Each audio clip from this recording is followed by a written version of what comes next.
very good morning and welcome again to a breaking news.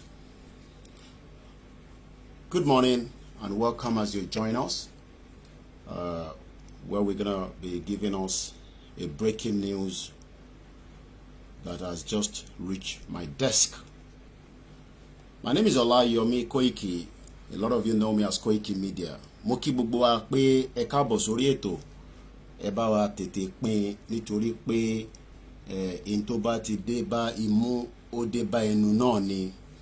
A lot of you must have seen the post that we put out on our timeline that Awikonko'S has been arrested yesterday, and I'll be giving more details on that. Lẹ́ẹ̀kan sí mo kí gbogbo wa pé ẹ káàbọ̀ sórí ètò. Hello. Mo busy in the same one live. Kara, I saw later. Bye. So, ẹ jẹ́ ká kọ́kọ́ kí gbogbo wa pé ẹ káàbọ̀. We are streaming live on all the 3 channels because I want the message to get out as quickly as possible for the benefit of those that might not have heard of the information, or maybe you've not seen it on our timeline. A lot of you know my brother, Awikonko'S, Awikonko'S, that speaks. You don't literally have to agree with his presentation. You don't have to agree with his own side. We all have different roles that we are playing from the media aspect of things. But what I can confirm this morning, that he was arrested yesterday at around 2 p.m. right in Osogbo. He was taken away in a pencil Camry, gold color. 3 officers came to his house where he was picked up, or maybe his studio, if I want to put it that way. And just about 6:30 p.m., the family find out he has been kept at the CID, State CID in Osogbo.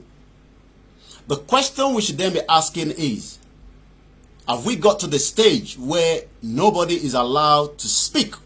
Pé ìyàn kankan láǹfààní àti sọ̀rọ̀ mọ́ ní orílẹ̀-èdè Nàìjíríà. Ẹ jẹ́ ká kọ́kọ́ gbọ́ láta ẹnu àwọn tó súnmọ́ àkàndá ọ̀rọ̀ Awikonko'S.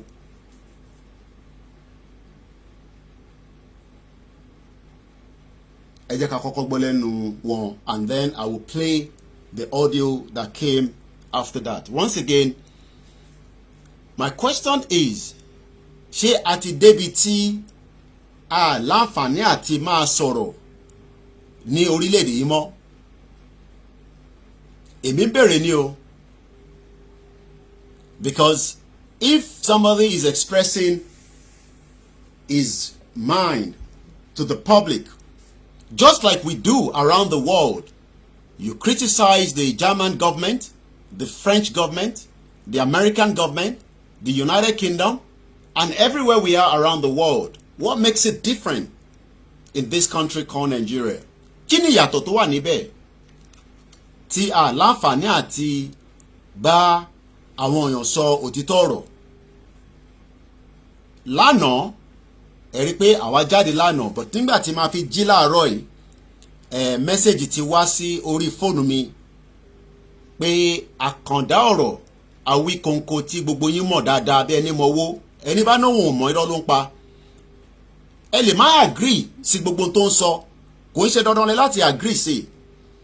Àwọn kan ní ẹ kò sọ̀rọ̀ kinní kan, but ní àsìkò yìí nísìn, ṣé ó ti dé stage pé kí ẹni tó ń sọ̀rọ̀ kẹ́rù máa bà láti sọ̀rọ̀, pé kíjọba má bàa gbé? You can see why a lot of Nigerians are scared. This is the reason why they are scared. Ẹ jẹ́ ká gbọ́ látọ̀dọ̀ àwọn tó súnmọ́ dáadáa. Ẹ káàbọ̀ sórí ètò. ẹ ní láti fún wa ní orúkọ yín àmọ́ bẹ́ẹ̀ bá fẹ́ fún wa ó kù sí yín lọ́wọ́ ẹ ṣàlàyé fún wa kí ló ṣẹlẹ̀ gangan ṣé ń gbọ́ mi. ẹ bá mi súnmọ́ síbi tí kò sáriwo torí pé ọ̀rọ̀ tá gbé wá ọ̀rọ̀ tó ṣé ń gbọ́ mi ẹ ní láti sún kúrò níbi táriwo bá wà kẹ́ lè bá gbọ́ mi dáadáa. ẹ káàárọ̀ ẹ fún wa ní kí ló ṣẹlẹ̀ gangan àti pé èmi gbọ́ yín ẹ̀yin ò ní gbọ́ mi táriwo bá ní gbọ́ mi táriwo bá wà níbi tẹ́ bá wà ẹ ní láti ní kán dákẹ́ torí ọ̀rọ̀ tẹ́ fẹ́ bá mi sọ ọ̀rọ̀ tó important ni.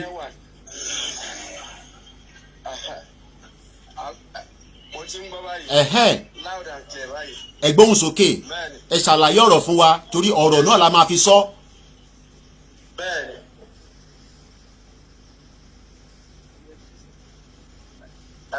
ẹ máa sọ̀rọ̀ lọ kí ló ṣẹlẹ̀ gangan. Àbẹ̀fẹ́ Awíkonko òun ni wọ́n wá gbé ní ọ̀dọ̀ wa ń bí ní aago 2 ọ̀sán gẹ́gẹ́ ní àná so it's like báwọn. ẹ máa gbóhùn sókè lọ à ń gbọ́ yín network let's bear with him. These are part of the problem that a lot of Nigerians are facing. We don't break away from Nigeria. We are all in mess. Continue to support one Nigeria. Oya.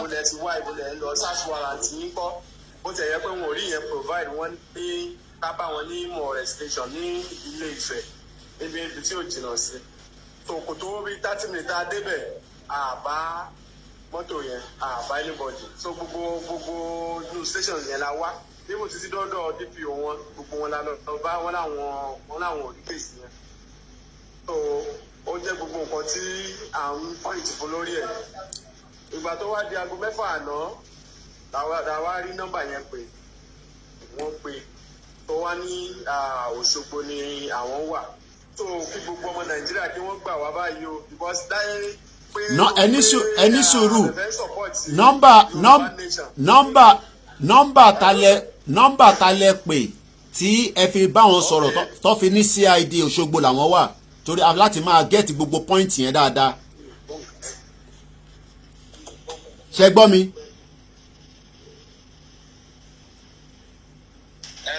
ẹni ẹ pè nọ́mbà kan mo wá ń béèrè pé nọ́mbà talẹ̀ pè tí ẹ fi gẹ́ẹ̀tì nọ́mbà Àbẹ̀fẹ́ gangan fún rẹ̀.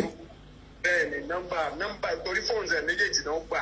ok fóònù ẹ méjèèjì yẹn dẹ̀ wà hàn tá a pé láti tí kan ti pé àgbóhùn ẹ̀ so ìgbà tó wá di 6 lánàá tí wọ́n pèkì ẹ̀ ìkan lára àwọn ọ́fíṣàsì yẹn ni kó tó di pé wọ́n gbé fún un so nǹkan tó dẹ̀ sọ náà ni pé Òṣogbo ni àwọn wà so àmọ́ pàtó ẹni tó gbé torí gbogbo kọ́mọ Yorùbá kí gbogbo wọn kí wọ́n ṣùgbà wa kí wọ́n gbà wá o wọ́n gbà wá lè sọ pé torí pé à ń sọ máìndì wa gẹ́gẹ́ bí ọmọ Yorùbá tá a fẹ́ dúró àṣẹ Yorùbá nation táwọn kan wá máa dúnkòkò mọ́ wa.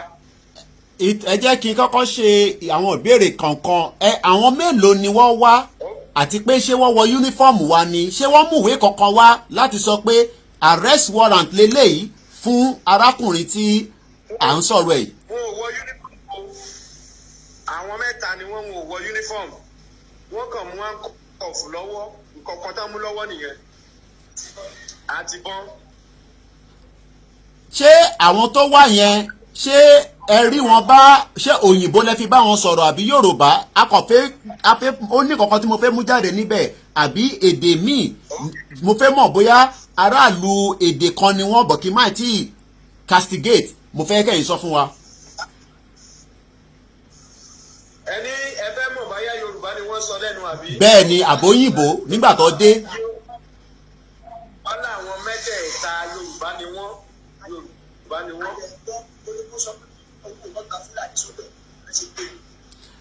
ẹ jẹ́ kí ẹni tó ń sọ̀rọ̀ lẹ́yìn yẹn ó dà ń pẹ́ tó ń sọ̀rọ̀ lẹ́yìn a ní láti gbọ́rúkọ wọn kọ́kọ́ sọ because bí àwọn mélòó lẹ́wà ń bẹ nígbà tó dé yàtọ̀ sí àwọn mẹ́ta tó wá yẹn ẹ̀yin mélòó gan lẹ́wà lórí ìdúró tẹ́ ń gbọ́rọ̀ tó fi ń ṣẹlẹ̀ nígbà tí wọ́n wá gbé.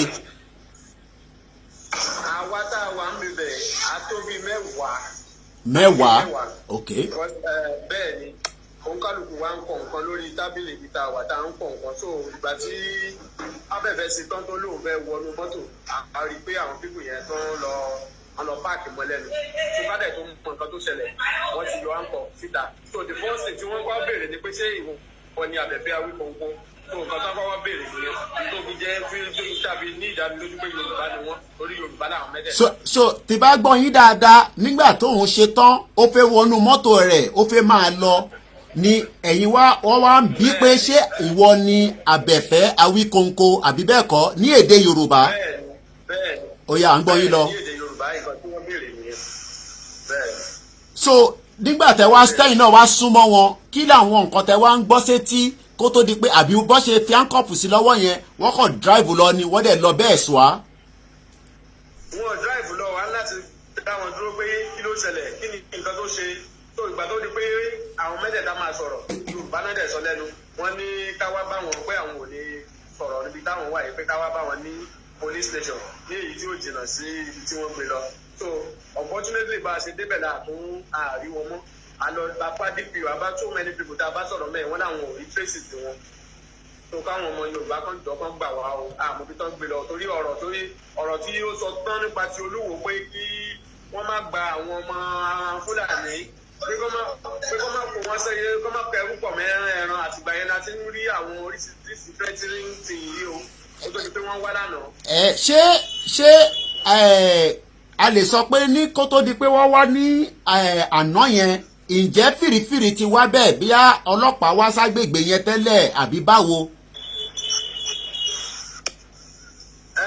kò sí fìrìfìrì púpọ̀ ju àwọn messages tí a máa ń rí lórí tá a bá ti post iṣẹ́ tàbí tó bá ṣe live tó àwọn ọ̀rọ̀ kò bá kò pé tí àwọn ọmọ àlè Yorùbá kan máa ń sọ tó ìyẹn jẹ́ gẹ́gẹ́ bí nǹkan tá a lè fura sí torí àwọn kan wọ́n máa sọ oríṣiríṣi àwọn ọ̀rọ̀ pé ìwọ ọwọ́ máa tó mú ẹ kìíní kan máa nǹkan báyìí là ń rí.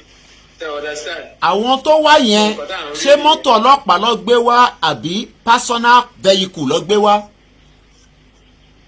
pẹ́ńsù Camry kan náà gbé wá golden colour báyìí ó náà gbé wá. ǹjẹ́ wọ́n gbé mọ́tò Abẹ́fẹ́ náà lọ. wọ́n gbé mọ́tò tiẹ̀ náà lọ pẹ̀lú wọn. ṣé inú mọ́tò tiẹ̀ ni wọ́n bá lọ ni àbí mọ́tò pẹ́ńsù Camry tó gbé wá yẹn inú mọ́tò wo ni Abẹ́fẹ́ fi bá wọn lọ àti pé ta ló wa mọ́tò yẹn lọ. àwọn ìkan lára wọn ló wa mọ́tò yẹn lọ ọlọ́pàá ló wà ìkan lára wọn ló wà so inú títí wọn náà gbé Abẹ́fẹ́ sí so ìkan wọ̀ jáde nínú àwọn mẹ́tẹ̀ẹ̀ta yẹn wọ́n wá ń wa ti Abẹ́fẹ́ tẹ̀lé wọn. so àwọn mẹ́ta péré náà ni wọ́n wá kí ni. àwọn mẹ́ta ni wọ́n wá ọdún wọn dẹ̀ gbé ìbọn lọ́wọ́ tí wọ́n dẹ̀ fún wọn kọ. irú ìbọn wo ni wọ́n gbé dání ṣé ìbọn kéékèèké àbáwọn onígúngùn irú ìbọn wo ni wọ́n gbé wá ṣé ìbọn ńláńlá ni àbáwọn oní kéékèèké. ìbọn gidi ni o kò ṣe pistol ìbọn AK-47 nínú mẹ́tẹ̀ẹ̀ta tí wọ́n gbé recognize AK-47 nínú ẹ̀ tó ìbọn mẹ́ta náà gbé lọ́wọ́ níbọn ńláńlá ráàbù náà gbé lọ́wọ́. so àwọn tó wá nísìn àti clear pé àwọn tó wá wọ uniform àwọn mẹ́ta ló wá wọ́n gbé pencil Camry golden colour wá wọ́n dẹ̀ gbé nígbà tó dẹ̀ máa wá bí around 2 o'clock ní ìṣẹ̀lẹ̀ yẹn ṣẹlẹ̀ ní ìyẹn on the 4th of March 2021 lánàá òun ṣe tán ní inú ètò tó ń ṣe lọ ó fẹ́ máa darí lọ síbi tó bá fẹ́ lọ ni wọ́n blọ́ọ̀kì mọ́ lẹ́gbẹ̀ẹ́ ǹjẹ́ yìí ní òye lẹ́yìn ìgbà tó lọ tán bí àwọn kan rí mọ́tò yẹn tó ti páàkì dé sílẹ̀ nítorí pé báwo ló ṣe mọ ibi tó wà gangan ẹ ní láti fún wa ní information bí tí wọ́n ti gbé yẹn gangan bọ̀ mo kàn fẹ́ láì díà ṣé wọ́n ti páàkì mọ́ lẹ́gbẹ̀ẹ́ tẹ́lẹ̀ ni ṣáwọn kan ti rí mọ́tò yẹn ni kò sí kó ṣe kíkan bá ṣẹlẹ̀ ará àdúgbò a rí pé mọ́tò kan ti kọjá bí àmì àbẹ́ mẹ́ta àbí tó kàn dẹ́ sílẹ̀ tó ń dúró pé kó jáde kó wá fẹ́ confirm pé ṣónítọ̀hún yẹn ni àbí kò ń ṣòwò nítorí ẹni tá à ń sọ̀rọ̀ yìí kò ń ṣe gbogbo èèyàn ló mọ ojú ẹ̀ èmi gan ò tí ì rojú ẹ̀ rí báyìí bá ṣe ń sọ̀rọ̀ so báwo ló ṣe wá mọ̀ pé òun gangan nìyẹn. ẹ wo ọpọlọ yóò ní jọba wọn ní tí ò bá ti lọ́wọ́ onílé nú àlejò lè mọ júwe níjọ ṣe epo onílé sí so ọ̀rọ̀ yẹn ti ṣe wá ní kàyéfì because èmi tẹ́ ń bá sọ̀rọ̀ yìí àjànàkú akéwì mi kò sẹ́ni tó mojú àwa méjèèjì ẹni tó mọ̀ wá ohun wa nìkan náà máa ń gbọ́ káàkiri àgbáyé kò sẹ́ni tó mọ ojú wa so ìgbà tó ní kó wá síbi bẹ̀yẹ lánàá nǹkan kan tá a mọ̀ ni pé mọ́tò tó ń gbé wá yẹn ẹnìkan wà nínú ẹ̀ nítorí iwájú bíbẹ̀ ò jìnnà sí ibi tí everybody lè park sí gẹ́gẹ́ bí ibi tó yẹn ti lè ṣe fàájì so ẹnìkan tó wà nínú ẹ̀ àmọ́ irúfẹ́ ẹni tí ó jẹ́ later láti ẹ̀ mọ̀ pé òun ló ń ṣọ́ mọ́tò tí abẹ̀fẹ́ park sílẹ̀ pé ẹni tó ní ó máa tó dé so ẹnìkan nínú wọn náà bọ́ sínú agboolé ó jókòó síbẹ̀ so ìgbà tí àlàyé ṣe tán tó lóhùn. ẹni sùúrù kíkọ mo fẹ́ clear àárín yẹn ẹni nìkan ó jókòó ṣé lára àwọn ọlọ́pàá yẹn náà ni ó kàn dọ́gbọ́n. lára àwọn ọlọ́pàá yẹn ni bẹ́ẹ̀ ni lára àwọn ọlọ́pàá yẹn ni inú mọ́tò ló wà tó ń tẹ fóònù tó yẹ pé àmọ́ irú èèyàn tó ń jẹ́ wọ́n ti wà ń bẹ̀ tẹ́lẹ̀ tó ti ń sọ mọ́tò rẹ̀ tó pẹ̀lú òye tiwa ẹnìkan ti wà tó ti ta wọ́n lólobó pé ẹni báyìí mọ́tò ẹ̀ lélẹ́yìí ṣùgbọ́n àmọ́ ẹni yẹn so mọ́tò ẹ̀ nìkan ni wọ́n rí kó tó di pé wọ́n pààkì wọn ò mọ ibi tóun gan wà. ok wọ́n tí wọ́n wò ni pé ó fẹ́ owó yá ẹni tó ní mọ́tò yìí. ajáde síta. bẹ́ẹ̀ ni. ó dà kó tó di pé màá fi yín sílẹ̀ torí a máa ṣe update lọ lórí ìṣẹ̀lẹ̀ tó ṣẹlẹ̀ yìí ìgbésẹ̀ wo lẹ ti wá ń gbé báyìí lórí ọ̀rọ̀ yẹn yàtọ̀ sí pé àwa ti bẹ̀rẹ̀ sí ń fi tọ́ àwọn ọmọ káàárọ̀ jíire àtàwọn tó sì sọ pé nàìjíríà ni wọ́n àtàwọn tó wà lókè òkun àtàwọn tó wà nílé ìgbésẹ̀ wo lẹ ti fi gbé báyìí àti pé. ara ìgbésẹ̀ tá a gbé òun náà ló jẹ́ kí ẹ̀yin yìí náà mọ̀ pé nǹkan báyìí ṣẹlẹ̀ àkọ́kọ́ nìyẹn then a ti contact àwọn èèyàn wa láti bá kábíyèsí sọ̀rọ̀ ìyẹn ọ̀nà ìrìnsà orí ìlú Ilé-Ifẹ̀ ni wọ́n ti gbé. ok you understand. àgbọ́yé contact wọn. ok then a tún ti bá olórí Ṣubúọlá sọ̀rọ̀ ìyẹn ìyálájẹmọ́rẹ̀ mi. ok so àwọn yẹn náà ti láwọn máa bá wa pe CP ní Òṣogbo. àmọ́ gbogbo ọ̀rọ̀ yìí báyìí a kò gbé ìgbésẹ̀ ní àti ìmọ̀. kí ló máa bá jáde. àpè nọ́mbà méjì yẹn. àná wàá ti gba fóònù wàá ti pa fóònù yẹn ò ní sí lọ́wọ́ ẹ̀ mọ́ wàá ti pa fóònù yẹn. gbogbo ọmọ Nàìjíríà kan gbà wá kọ́ má jẹ́ kí nǹkan kan ṣẹlẹ̀ sí àbẹ̀fẹ́ o. ó dà nǹkan kan ò gbọ́dọ̀ ṣẹlẹ̀ sí àbẹ̀fẹ́ o. ó dà ẹ ṣe gan alàgbà mi èmi á tún máa bá yín sọ̀rọ̀ ẹ jẹ́ kémi máa bá ètò nìṣó èmi àti yín á tún máa sọ̀rọ̀ lẹ́yìn tó bá ṣe ń lọ èmi á máa fi tó àwọn tí à ń bá sọ̀rọ̀ à máa fi tó wọn èmi àti yín á tún sọ̀rọ̀ lẹ́yìn ẹ ṣe gan ẹkú àdúrótì ó máa ṣe é ṣe láṣẹ Èdùmàrè màá bá yín sọ̀rọ̀ later. For the benefit of our Yorubas brothers and sisters that might not have understand what has been said by the caller, because when we speak English, so many people get a little bit angry, upset, thinking maybe we want to satisfy our brothers and sisters from the Biafra. Yes, we can't satisfy them. They are fighting for the same cause just like us. But we have to remember that we have so many Yorubas, even living in Nigeria, that do not understand Yoruba. So taban communicate, lóde Yoruba nìkan, how do I get a message to my brothers and sisters, our children that do not understand Yoruba? And that is why we must speak English. Some sure do not speak English. That is fine. Pure Yoruba. But me, on this platform, we mix it together. But let's go back to the conversation. What the person that spoke to us was giving us a background. A lot of you, let me just show you what you might have seen of this person we are talking about. But before I do so, let's first hear the audio that was released just after it was released yesterday. I've seen a lot of you commenting, oh, it's not this, it's not that. Okay, so because it's not in support or is talking about Yoruba Nation. This is not about Yoruba Nation now. He's a Yoruba man. And we must stand shoulder to shoulder with every single Yoruba, even Omoyele Sowore. And that is what you need to understand. If you say it is because I am speaking, I'm saying because we are a Yoruba Nation. Nìkan ni ká máa so ẹni tó bá mú nísìn ó láti jẹ́ ẹni tó jẹ́ pé tó ń sọ̀rọ̀ Yoruba Nation nìkan. This is injustice that is taking place on a daily basis. So many people are facing this same difficulty that millions of people do not even know. When there's no light, people are facing injustice. When people are dying on the road, People are facing injustice. When people are dying because of the social welfare, that is injustice, regardless whether they are even Yorubas or Igbo or Middle Belt or South. So you must, as Yoruba people, be patient. Ẹ láti ṣe sùúrù. Nǹkan kí nǹkan tó bá máa sọ. Tá a bá ṣe sùúrù, àti fẹ́ da gbogbo ẹ̀rú nìyẹn. Ọmọyẹlé Sowore says it's not Yoruba, and so flipping word. Let me be careful with my word this morning. Ṣé nígbà tó jẹ́ ṣé bó ṣe wá mú Ọmọyẹlé Sowore?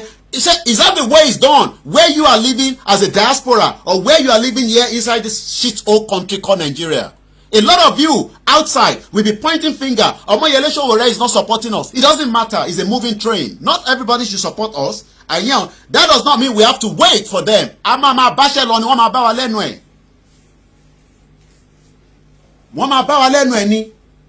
Sorry, I'm streaming from 3 mobile phones, so my face can be a little bit, from one of them, I think the Koiki Media. So let us be careful. Even Julius Assange that was kept in the one of those ambassadors, remind me, he was there for more than 3 years. Under house arrest inside the I can't remember the embassy. So when people are speaking, and that is even somebody to sorrow against American government, up to now, and I think they might cross the case as well, from what I'm, from the latest update. So let us be careful, especially the Yorubas. Awikonko'S, it doesn't matter. We leave them alone and we continue to focus on where we are going. I have used the word focus so many times. Awikonko to bu Koiki Media. No! Ọmọ Yorùbá ni, ilẹ̀ Yorùbá ló ti gbé. Ecuador Embassy. Ẹ ṣé gan. Thank you very much, mami. Ecuadorian Embassy. Julius Assange, that had so much secret information of the whole world, was kept there, and up to now he has not been extradited to America. So what are we talking about? So a lot of you might not know who I'm talking about, but I'm just going to show you what you might know in terms of his own dressing. That is the way he wants to dress. That's fine. Kò gbójú síta náà nísìn àwọn kọ́kọ́ ló fún wọn ní information tó fi sọ pé ẹni tó dúró yìí o Awikonko nìyẹn, because àwọn mẹ́ta tó náà wá, the 3 people that came according to the caller gave us information that the 3 people were already inside the area waiting for the owner of that vehicle. How did they know that that vehicle belongs to Awikonko? I will open the phone line so that we can also, so that it's not just going to be Koiki Media that is talking. I want you also to have opportunity to get your voice, but please do not call yet. I just want to show, our people that do not know who we are talking about.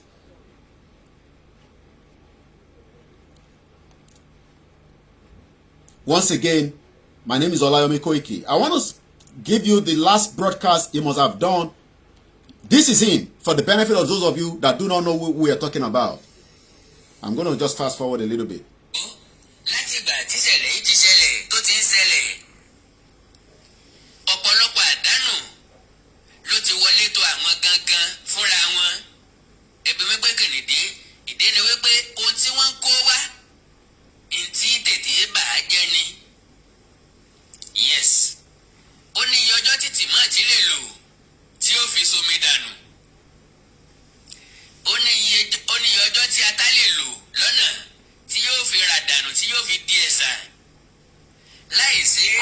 Let me just pause that. Is it not the same intel that must have been given so that, they were waiting for Chief Sunday Adeni Adeyemo Igbowo last week Friday? This time last week Friday, nobody knew that some DSS were waiting for him on the motorway, right here on Lagos Ibadan Expressway, right opposite, Guru Maharaji. He was still getting ready, but somebody, somewhere, gave the intelligence. And I think, let's hear a little bit more from our brother that has been kidnapped, because I'll use the word kidnapped, not arrested. But definitely somebody gave out an information of somebody that dressed like this, that nobody knows his face apart from the voice. So it must be somebody. For what? Nigeria will break. it doesn't matter how it's going to break. Ó máa lọ níjọ́ kan náà ni. Díẹ̀ ló kù, à ń fẹ́ lọ́wọ́ ni. À ń fẹ́ lọ́wọ́ ni. Nílẹ̀ wa, nígbà. Let's hear again from my brother. Awikonko Akandaro. Storage facility gangan tí ò sí ọ̀nà àti preserve ẹ̀ kó má bàa bàjẹ́ nínú oòrùn lásìkò ẹ̀rùn. Àwọn gangan ti mọ iye àdánù tó ti wọlé tó àwọn. Mo rẹ́ nìkan tó ń ṣàfihàn tòmátò tí wọ́n tà fóun ní ṣémìnà ni tòmátò 120 naira. So what am I trying to say here?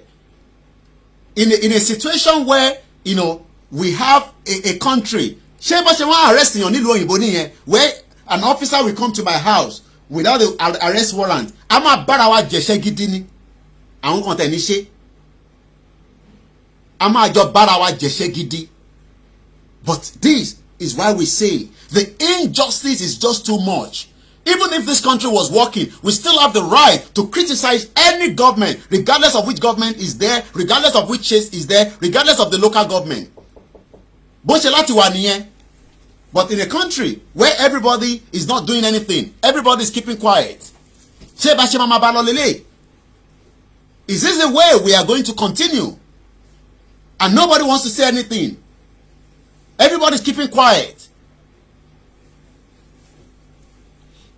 The message was sent to me just about 2100 hours yesterday, but because we were so busy, we didn't get to the house until very late in the midnight.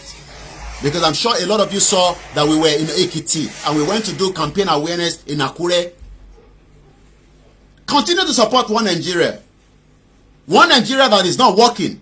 We traveled on a road yesterday for 1 hour. Kò sí mọ́tò kankan lórí road yẹn apart from the convoy àwọn tá ń lọ. Because everybody is scared. Everybody ti sá kúrò lórí títì. 1 good hour. I timed it. 1 hour we drove yesterday on our way back from Ekiti. No good road. No one single vehicle was there apart from the convoy tó ń lọ. Èèyàn mélòó ló lè ní escort tó máa fi gbé ọlọ́pàá káàkiri. Àbí tó máa ní security tiẹ̀. Ìyẹn la ṣe sọ fún gbogbo yín. Enough is enough. Let's exit from this shit old country. It's not working for anybody. And I don't want to see anybody saying, Awikonko'S support her. And so bloody what? Torí pé kò support her, ká fi sílẹ̀ nísìn. Ẹ wo bó ṣe kidnap man kan náà tó wá láti lóyìnbó until tá bẹ̀rẹ̀ sí pariwo lọ release ẹ̀. For 3 years he was kept in remand. Ẹ mọ yẹmọ Yorùbá tó fi sí prison. Tíyàn kankan sọ kankan sí. Injustice all over the place. And my message is that it's because we don't want to focus on so many things. We want to concentrate on what we are doing. But this is a media person that we must speak up for.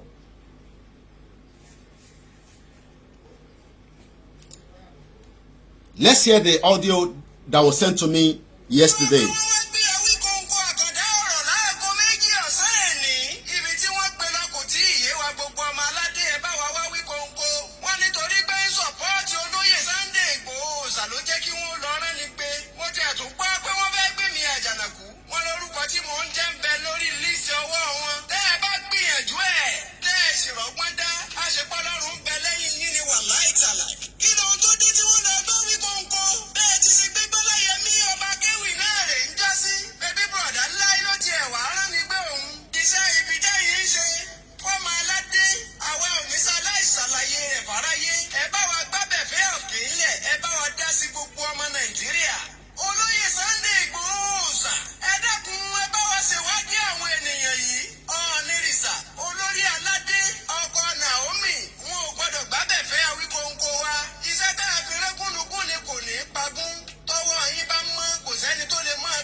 Once again, a very good morning.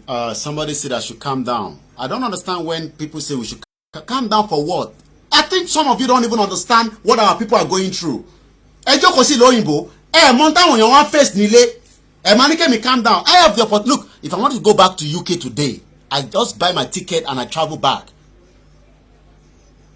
So when people say I should calm down, I don't understand what you mean by I should calm down. Calm down. So we have bandits moving all over the country. The government is not looking for them, and you're saying we should calm down. Yes, I can calm down. All I just have to do is buy my ticket and go back. And we close the whole chapter. Injustice is happening every day in this shit old country. And your injustice don't share money. Because cases is a country that nobody is speaking out. You know, yesterday, I console Rolano.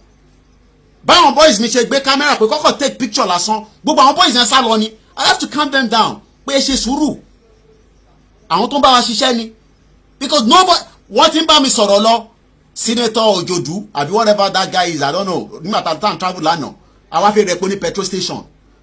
Ní Bob Mayen ó ń bá mi sọ̀rọ̀, ló ń bá mi sọ̀rọ̀. Kí ni wọ́n gbé fóònù jáde báyìí àti kámẹ́rà lọ gbé jáde. Ó sá lọ ni. Ní wọ́n ti pé ṣe sùúrù. That is what is happening. And a lot of you don't understand that. Hey, yeah, it's easy for me to calm down. Oh, calm down, Abi. Kí mommy. Oh, better. Okay. Kí ya máa jà wọ́n ti wá. Ó ti dà bẹ́ẹ̀. So many people are scared. A lot of you don't understand.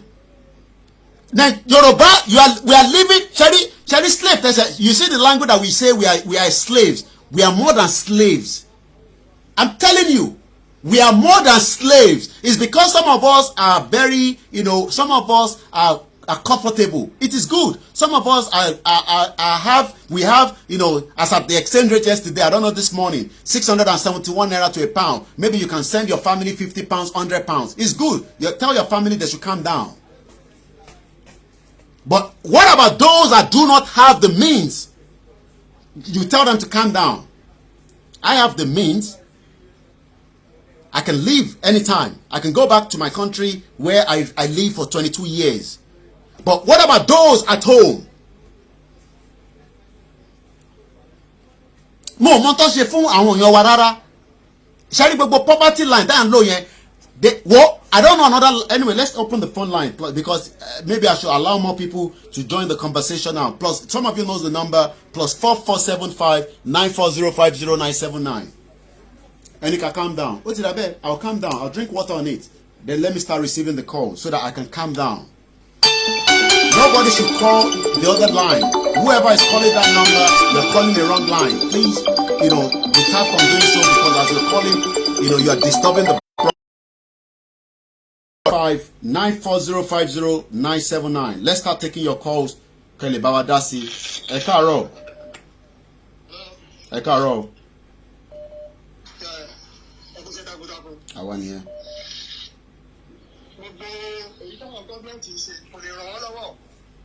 Wàláì tàláì kò lè ràn wọ́n lọ́wọ́. Ọ̀dọ̀ tálíkà lọ́wọ́ wà wọ́n lè lọ. Wàláì tàláì wọ́n lè lọ. Ọ̀dọ̀ tálíkà lọ́wọ́ wà wàláì tàláì wọ́n á rí ìrọ̀wọ́. Thank you very much for the number, Adeyemi Dairo. Ẹ ṣé gan ni. Wọ́n rú ẹ̀jẹ̀ wa lójoojúmọ́. Last week Friday ni wọ́n lọ́fẹ̀ẹ́ kidnap Chief Sunday. Àná nísìnyí wọ́n kidnap Awikonko. Ẹ jẹ́ ká túbọ̀ gbọ́ látẹnu ti gbogbo yín +4475 940500979. That is the number. Ẹgbọ́n sókè alàgbà tó ń pè. Hello sir, ẹ káàárọ̀ ẹ kú ọ̀rọ̀ ìlú sir. Àwa nìyẹn. Tó nípa ti bàbá ẹ tí wọ́n gbé Awikonko, mo sọ pé ìjọ wo ni àwọn fídíò kan tí àwọn sójà ní tó ní Awikonko mọ òun kó má jẹ́ torí nǹkan tó fi lọ gbé máa yẹn nìyẹn àwọn olórí burúkú yẹn. So sójà yẹn ló mọ òun dáadáa tó ń sọ àwọn information kan about location 419. So bí àtúrò yẹn náà ṣe lọ gbé bàbá oníbàbà. So because ẹ̀wọ̀n kọ́rọ̀ Nàìjíríà yìí lágbára. So Ọlọ́run fún wa ṣe o. Ẹ ṣé gan ni. Let's go straight to the next caller. The line is open. It is your show. I am only here, representing every one of you. It is not anything different. I am just an ordinary person. I've said it so many times, but the only difference is we will fight to the end for a Yoruba nation. Nothing more than that. But this morning, The news is Akandaro Awikonko was kidnapped yesterday in Oshogbo, and currently now, from what we heard, is currently at the state CID in Oshogbo. No contact, no house warrant was brought down when he was arrested. Let's take more calls from you that are listening and watching us live as we speak right now. Bear with me, the line might be very busy, but we'll try as much as possible to pick so many calls. Ekaro, good morning. Welcome to the program. Hello. Ekaro. Mr. Koiki. Yeah, Pastor Doso from Africa. Yeah, we're pinning the number down as well. I'm really enjoy the program. You know, don't mind those people who are saying, calm down. Don't mind them. Even us that we stay here, you are very fine. But the whole thing is just way too much. So don't mind those people that say you come down. So I will really support you guys. I will be with you.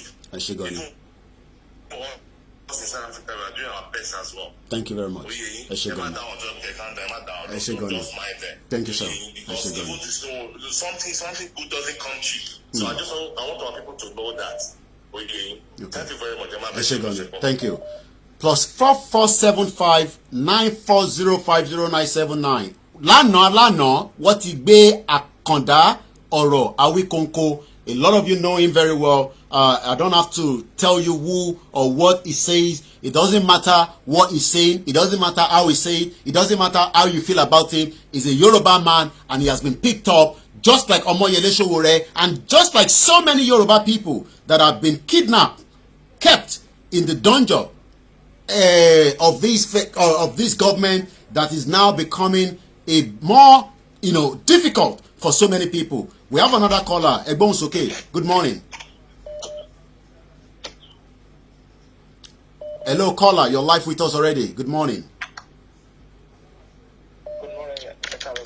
Ẹ bá wa gbóhùn sókè. Èrò tó ń wò pọ̀, àwọn tó dẹ̀ fẹ́ wọlé pọ̀. Ẹ ti wọlé, ẹ gbóhùn yẹn sókè. Ṣé kò káyìn lára ni bó ṣe ń kẹ́mi náà lára ni? Àwa nìyẹn.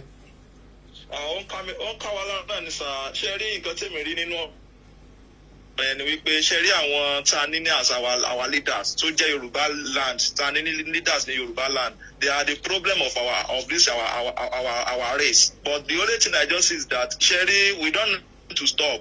Lẹ́ni pókè ẹnìkan wà tó ń jẹ́ wọ́n ṣe agitation fún another place bóyá àwọn wà in a race of Yorùbá nation pé àwa ní supported. That is a big lie. We have to fight for that because àwọn èèyàn wa ni wọ́n ń pa. We don't gbọ́dọ̀ máa lajú wálẹ̀ because many tó máa kàn lọ́la kò sẹ́ni tó máa kàn lọ́la. And this our government, they are every day the problem every day, and they are not ready to surrender for us. My only option is that youth láti burn down national care. I don't think something is going to be well okay with us or in that country. Okay.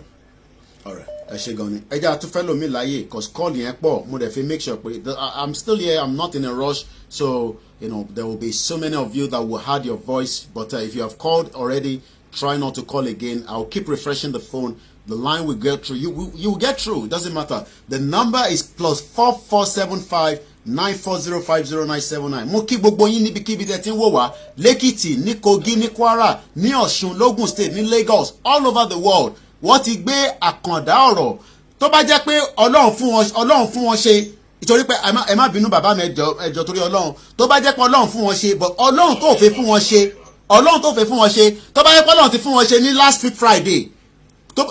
Anyway, ẹ má ìkẹ́ kí n sọ tó wà lọ́kàn mi tó bá yẹ pé Ọlọ́run fún wọn ṣe tọ́rí bàbá wa Sunday gbé ní last week Friday a mọ̀ páwọn kan inú London bọ̀ kò ń ṣe bí àwa wà láìta láìsí mọ́ bí láì kò ń ṣe bí àwa mo ṣeré ẹgbọ́n sókè bàbá mi mo mọ̀ pé láti London lẹ ti ń pè àbí ibi kan ní UK. Ẹ̀lú bàbá ẹ̀kúṣẹ́ bẹ́ẹ̀ ni UK náà ní sá ẹ̀kúṣẹ́ Ọlọ́run ní dójú tì yín o ẹ̀ẹ́dẹ̀ ní sí lásán pẹ̀lú ògùn Ọlọ́run because mo wà inú mi dùn gan and then a ní problem kan Nàìjíríà káláwọn èèyàn mọ bí àwọn diaspora ṣe ń fi fáwọn Nàìjíríà ní orí ọ̀pọ̀lọpọ̀ wa tó máa pé jù báyìí lọ bisikọ́ bàbá kíyàn tó lè fi àyè táwọn bá ń gbé ilẹ̀ ẹ̀kẹ́ tó lọ síbẹ̀ yẹ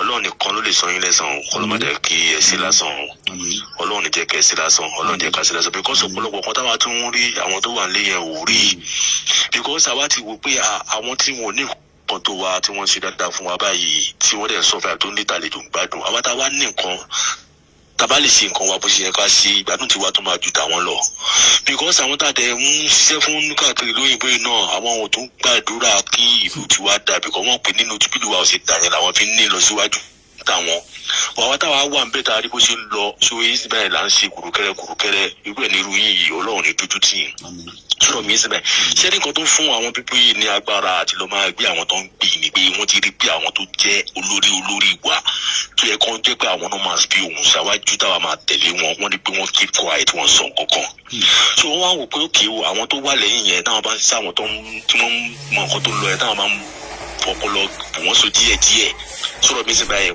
àwọn tó kù máa keep short nǹkan tó ń tẹ̀ láti sìn ẹ̀tọ́ lóhùn lè fún wọn ṣe ọlọ́dẹ sì ń sìn dáyé social media because wọ́n sì tó bá ní social media opportunity ńlá tó ní fún ẹ sọ̀rọ̀ mi síbẹ̀ ẹ̀yin ẹbẹ̀ yẹn bàbá ní orí ètò mo fẹ́ kí àwọn èèyàn wa máa dín àwọn èdè gẹ̀ẹ́sì kù díẹ̀díẹ̀ sọ̀rọ̀ mi síbẹ̀ bó jẹ́ pé òun náà máa tó help wa díẹ̀ sọ̀rọ̀ mi and then ṣe wọ́n rí àwọn ìyálọ́jà kan wà tí wọ́n lọ opportunity. mo gbọ́n yín mọ́ alàgbà ó ọ̀dà ìtẹ̀báwa san náà ti tó ká lè láǹfààní kẹ́lòmínà túlẹ̀ láǹfààní àti pè wọlé ẹjọ́ ká lè ṣe kó gbogbo ẹ̀ káwọn èèyàn lè pè dáadáa àwọn èèyàn fẹ́ pè torí pé Awikonko àwọn tó nífẹ̀ẹ́ pọ̀ èmi náà dẹ̀ nífẹ̀ẹ́ ẹ fi gbogbo iye ọmọ Yorùbá ni ẹgbọ́n sókè ó dà pé màmá wa ló wà níbẹ̀ ojú tí mo rí lórí status tó jẹ́ kí n sọ bẹ́ẹ̀ o ẹ má bínú. hello ẹ káàárọ̀. ẹ káàárọ̀ màmá wa. yes sir ẹ kú ètò. ètò ni ẹ mà. àbọ̀ Ọlọ́run á máa dájú lórí yín o. àṣẹ Èdùmàrè àmì Jésù Kristi insha Allah. ṣé ẹ ń gbọ́rọ̀ mi sà. loud and clear. ẹ wo ọkàn tiwa ò balẹ̀ rárá o especially èmi tí mo bá yín sọ̀rọ̀ yìí ọkàn mi ò balẹ̀ gbogbo nǹkan tí wọ́n fẹ́ ni wípé kán ṣáà ti gẹ̀ẹ́tì olóyè Sunday Ìgbòho down mo dẹ̀ gbàládùra wípé Ọlọ́run ò ní fún wọn ṣe. ìyà tó ń jẹ ọmọ Yorùbá ó ti pọ̀ jù kí ló dé ṣé bá ṣe máa bá lọ lélẹ̀ ní tó wá jẹ́ pé nìkan kan ò gbọdọ̀ sọ̀rọ̀ àfi kí wọ́n gbé. à ń gbádùn yín à ń gbọ́rọ̀ yín. àwọn olórí wa àwọn bàbá àwọn ìyá kí wọ́n dìde kò sí ẹni tí orílẹ̀-èdè Nàìjíríà kò sẹ́ni tó rọ̀ lọ́rùn ẹni tí àwọn òbí ò bá ti ṣòṣèlú tóun náà kì í ṣolóṣèlú ìyà yẹn ti pọ̀ jù. tó ń ṣe kékeré ó ti kọjá pálí ṣe. Ọlọ́run ní jẹ́ kí wọ́n rí nǹkan kan ṣe f'Awikonko o. agbára ọ̀tá ò ní ka yín o ẹ máa lọ rí ẹ máa bọ̀ rí o. àṣẹ Èdùmàrè ẹ ṣe gan ni ẹja tó fẹ́ lómi láàyè ṣe rí ìwọ tó ní ẹ ṣèbá Awikonko lọ́gbé ẹ Koiki kí ló kàn pẹ́ la Awikonko ọlọ́mọ ayé kó jẹ́ pé òun lọ́ máa gbé à ń gbàdúrà ẹ̀ ní o. ẹja lọ sí ìlú Agége moment tó ń pè dáadáa lára àwọn olólùfẹ́ wa ni wọ́n ti já kúrò ẹ pè lẹ́ẹ̀kan sí gbogbo yín kó má jẹ́ pé ẹni tó bá ti pè tẹ́lẹ̀ ẹ jọmọ bẹ̀yìn ni torí pé kí ẹlòmíràn láǹfààní àti pè ẹ bá ti pè tẹ́lẹ̀ ẹ gbóhùn sókè. Okay, hello Koiki, ẹ káàárọ̀. ẹ káàárọ̀. I just have more on just shoot like this on the 4 to 4. Sherry, I want everybody to go to their Facebook or Instagram page. You want to say hashtag free me no command here because I'm not really good in Yoruba. I mean, I want to understand. Yeah. So everybody should go on their page and put it hashtag free social person. Let the whole world know what the useless government of Nigeria. Let them know what they are doing. And secondly, I want to support the people it's like they don't really understand what is happening. If they do understand it, it's all around. Fine, I have the opportunity for me to be able to send more than £100 to my family, to my friends. I mean,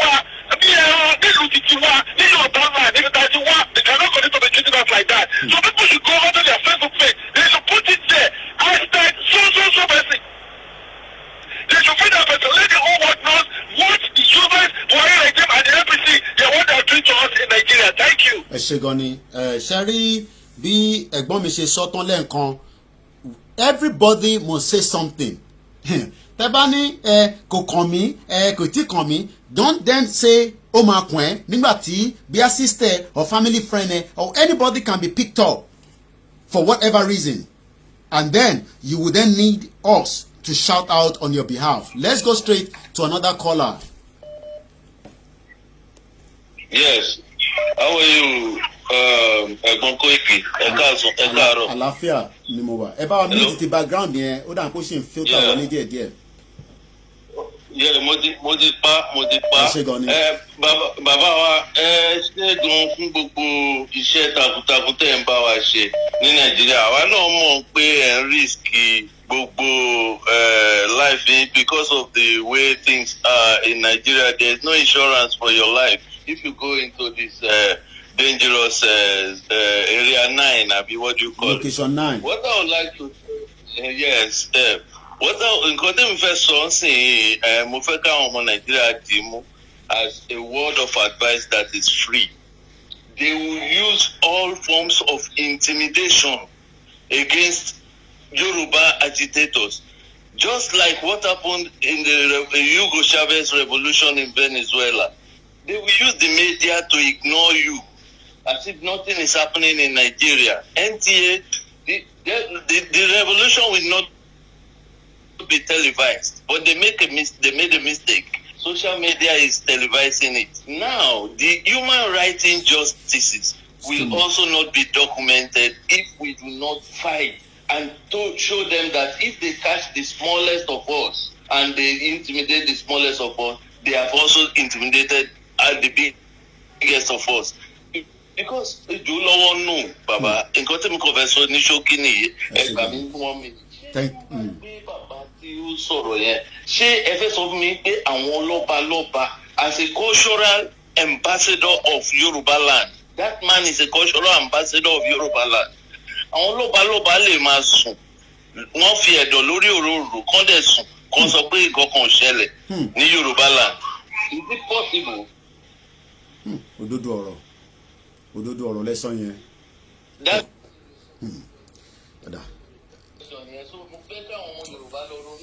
Pé ìjọ lọ́wọ́ nú Ọọ̀ni ọ̀fìfẹ́ èmi ń náwó sí ẹ̀rọ ọ̀jájá wèrè ìwọ ló ṣiṣẹ́ yẹn. Ẹja fẹ́ lómi láyè ká tó tún fún ẹnìkankan láyè ẹ jẹ́ ká tún láǹfààní àti gbọ́ ohun Awikonko. Àwọn kan mọ ohun yẹn dáadáa, àwọn kan mọ ohun yẹn. He has been kidnapped yesterday by 3 officers that came to his location. Ilẹ̀ Yorùbá kò dé believe wípé àwọn èèyàn kan wọ́n dẹ̀ tún díà láti gbé mọ́tò wọn láti lọ sáwọn ìlú yìí láti lọ ra àwọn nǹkan rẹ̀ oko yìí wá. Àwọn amúnibúni ẹran ìbíyẹ fọ́jú ọ̀tún ẹran rẹ̀ fọ́tò sí i. Wọn ò lè dúró ìṣẹ́jú kan, wọn ò lè dúró wákàtí kan, wọn ò lè dúró ọjọ́ bíi mélòó kan, ọ̀sẹ̀ kan. Tí wọn ò fi ṣiṣẹ́ òun àti pàápàá ọ̀pọ̀ nínú wọn rí nírí àkókò bísínẹ́sì rẹ o. Bí mo ṣe kó wá yẹn kárí mo lọ tí n bá rí bíi kásítà kan kó bọ̀ ó níye tí mo máa ta má lè ata 200 ní mẹ́yẹ o 500 ní kò bẹ̀rẹ̀ sílé o má lo ní 100 naira o ò ní jẹ́ gbèsè o. And that is him there. During one, I think this one was some few days ago. This one was 2 days ago. End cow meat now. That was the message. Ṣé ọ̀rọ̀ tó ń sọ anything? Ṣé ó ti pọ̀ jù? +4475 94050 The line is still open. Definitely, I know a lot of you are calling, but I have to keep refreshing the phone so that we can get as many of you in as possible. Ẹ̀yin lẹ lè tó. Ẹ gbóhùn sókè. Ẹ bá a ṣe ní kíákíá. Ẹ káàárọ̀. Àwa ni ẹ. Àṣẹ Èdùmàrè. Sẹ́ẹ̀rí àwúlò fún ìjọba Nàìjíríà wàláì àwúlò fún bàtà máa wúlò fún ẹ bàtà fẹ́ dìbò ni nìkan la máa wúlò fún ẹ. Ẹ̀mí wọ ọjọ́ wọn lójú. Sẹ́ẹ̀rí ọ̀pọ̀lọpọ̀ àwọn èèyàn wa wọn ò bìlíìfù ń tà ń ṣe wà lẹ́tàlẹ́pà wà lẹ́yìn pé bóyá a fẹ́ ṣe àṣeyọrí. Torí àwọn mẹ́ta tẹ̀lé máa ti rí owó báyìí wà lẹ́ ẹnu wọn tó ti tán. ṣùgbọ́n èmi ń gbàdúrà pé ọlọ́run fún wa ṣe ọlọ́run yóò fún wa ṣe ìjọba nàìjíríà wọn ẹ̀mí wọ ọjọ́ lójú o wàláhì àwọn gómìnà tá a ṣì nílẹ̀ yorùbá wọn ò da kò sẹ́tọ́ dánú wọn lórí búkú gbogbo wọn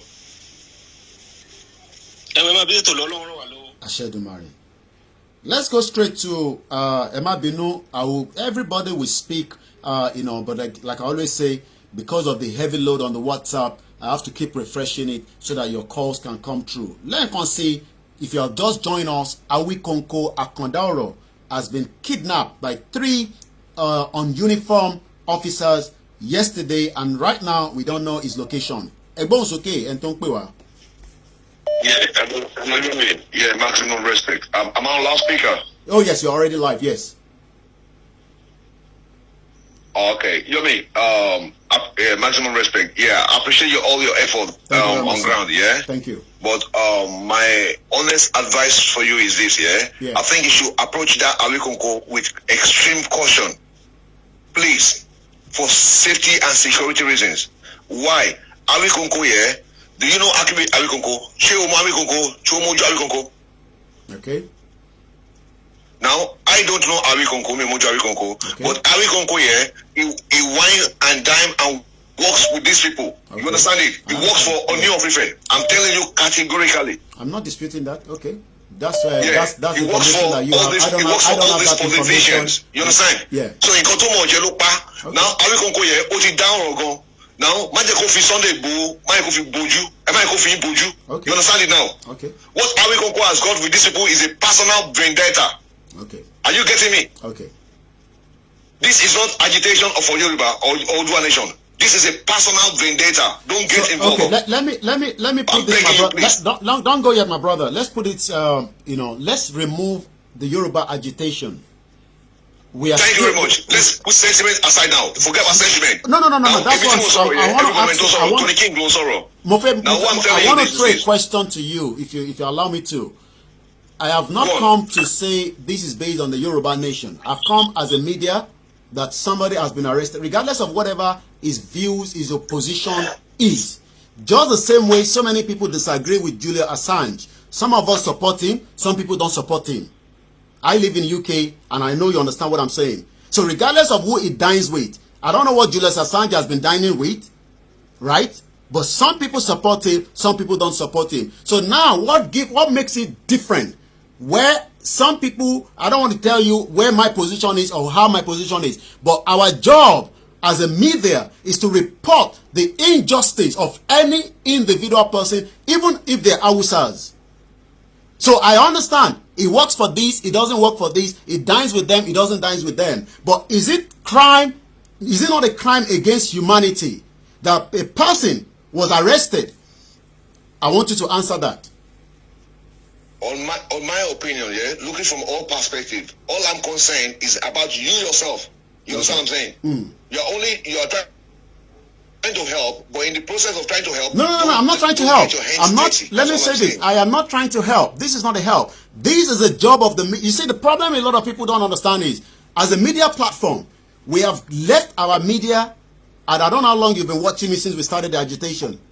It's a registered media, and the media report the news around the world.